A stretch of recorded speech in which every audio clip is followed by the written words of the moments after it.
How many nuisance policies and practices do you and those around you deal with every day? Want a simple way to eliminate lots of them without disrupting workflow? Watch this short video.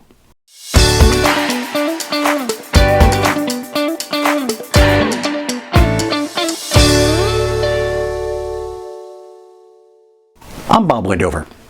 A while back I mentioned one of the best books I've read in 2025, The Friction Project: How Smart Leaders Make the Right Things Easier and the Wrong Things Harder.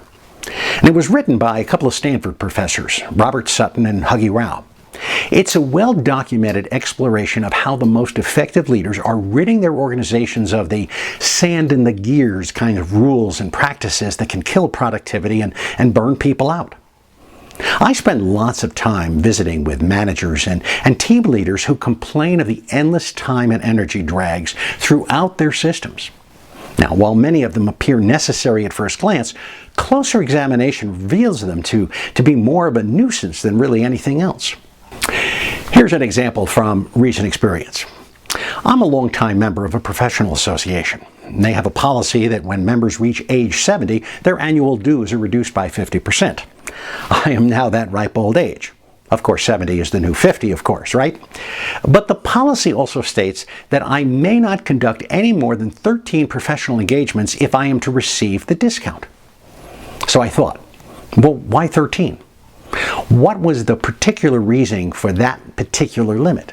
Besides, how would they enforce this requirement without auditing my books, about which they have no right to do? Does your organization have policies and practices like this that a reasonable person might question? And if so, what's the mental drain caused by these unenforceable processes? You know, the managers I talk to also know that all of this can be a major cause of employee turnover and so-called quiet quitting.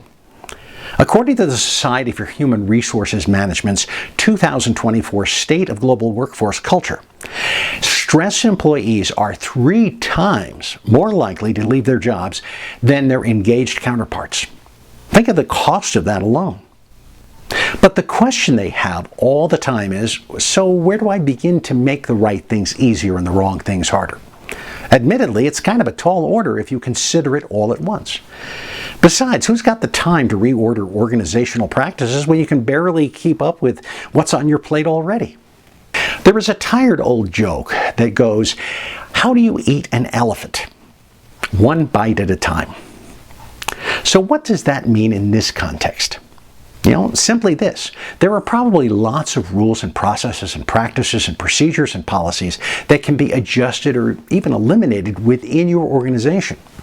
Doing so will not disrupt daily function. In fact, doing so will reduce some of the friction in getting things done. Less friction, of course, equals less stress, even if it's just a tiny bit. But if you eliminate, say, 10 of these little frictions, you'll begin to see stress reduction in those around you.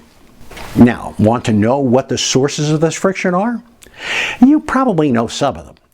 But those who are responsible for daily execution know them intimately.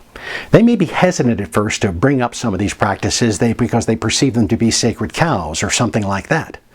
So you will need to open the door and make it safe to mention these nuisances. It's kind of like what I face when people are hesitant to ask a question during a presentation until the first hand goes up and then kind of breaks the ice. I have a friend named Andre who spent 40 years running hotels. He encouraged employees to question policies and practices they thought were a drain on or maybe a disruption to daily execution. The only parameter he placed on these suggestions was that the person making the suggestion had to find the current policy in the operations manual, make a copy of it, and be prepared to explain how his or her idea would be better. He said he was amazed at some of the helpful suggestions mentioned when people were allowed to bring those up. When you're the manager, it's easy to become separated from the unnecessary day-to-day obstacles the front line faces. You need their eyes and ears. But when they know that you're invested in making their lives easier, some of the stress they feel will just evaporate. What do you do to eliminate or modify the sand in the gears kinds of policies and practices that add stress to your work environment? We'd all like to know. Put them in the comments below.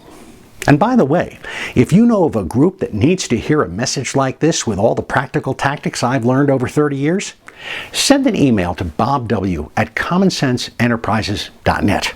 I'd love to connect.